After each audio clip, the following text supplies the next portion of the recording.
J'ai fait des tas de métiers, des métiers divers et variés, qui m'ont jamais vraiment plu. Je travaillais plus pour manger que pour faire quelque chose qui me plaisait.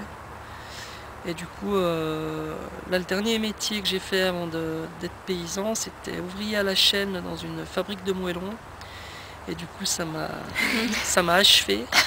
Je me suis dit qu'il fallait absolument que je fasse quelque chose où je me plaise dans mon travail. Et du coup, j'ai repensé un peu à quand j'étais gosse et tout. Et puis mes grands-parents étaient un peu paysans. Et du coup, moi j'avais un petit jardin, ça me bottait bien. C'est le seul truc qui me plaisait. C'était quand je rentrais du boulot que je m'occupais de mon jardin. Du coup, j'ai dit, allez, j'ai démissionné. Et puis j'ai fait une formation pour adultes en maraîchage. Bio, bien sûr, à côté de Saint-Imier. Après, comment dire? Après, ça s'est fait assez rapidement parce que bon, je suis pas mal engagé dans la militance au niveau écologique et tout ça. Et du coup, j'avais déjà entendu parler du système AMAP et tout. Puis à la formation, on m'en a dit plus. Et je me suis dit que c'était le système qui convenait le mieux à mon mode de pensée. Donc j'ai décidé d'essayer de m'installer et de vendre ensuite qu'en AMAP. Alors j'ai de la chance parce que pendant ma formation, en fait, j'ai été contactée par un ami qui m'a dit qu'il connaissait des gens qui créaient une AMAP sur Annecy et ils avaient peut-être un terrain, il leur manquait un maraîcher. Donc pendant ma formation, en fait, j'ai trouvé une association, enfin c'était un collectif au départ qui aurait été prêt à m'encadrer. À m'aider, je veux dire, à m'installer sur la communauté d'agglomération. En plus, on est en plein centre-ville. C'est hyper rare. Là, il y a 14 hectares de verdure ici. Donc la mairie de Cran me loue ses terres. Il y a 1,66 hectare depuis le mois de novembre l'année dernière. Et donc l'aventure, elle a commencé un peu comme ça. J'ai peut-être raté des trucs. Bon, vous avez des questions là?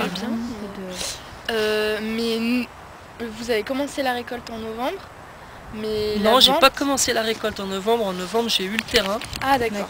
Donc il a fallu commencer à installer ces trucs moches, mais utiles, parce que sinon on n'a pas de tomates ou de poivrons ou de choses comme ça. Puis on n'a pas de légumes, on n'a pas de salade non plus au printemps et à la fin de l'automne.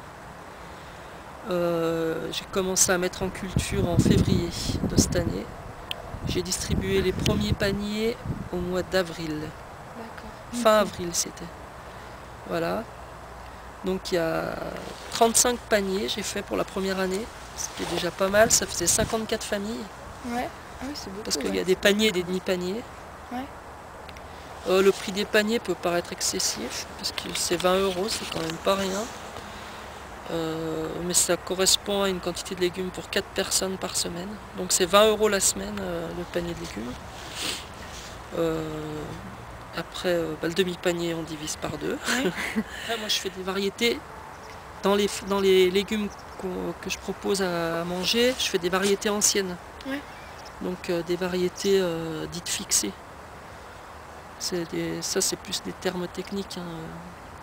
Les variétés anciennes, c'est des variétés où on peut reproduire soi-même les semences. Variétés fixées. Voilà. D'accord. Après, plus sur le fonctionnement de l'association, c'est une association de loi 1901, le Petit Chaperon Vert. Mais là, je crois que le mieux, ce serait que ce soit... Là, on a changé de bureau de direction et tout, donc je pense qu'il y a un coup... Le problème, c'est qu'il y a beaucoup de gens qui travaillent quand même. J'ai pas pu avoir quelqu'un qui vienne aujourd'hui. Mais moi, je pensais que c'était une association avec des bénévoles, en fait. Mais c'est vraiment des postes à plein temps. L'association? Ouais. Ah non, c'est des bénévoles hein, dedans. C'est que des bénévoles, ouais. Les gens, par exemple, dans le contrat de la MAP, c'est spécifié qu'ils doivent venir de temps en temps donner un coup de main quand j'ai des gros chantiers. Et puis ils doivent aider aux distributions de légumes. Donc ils sont...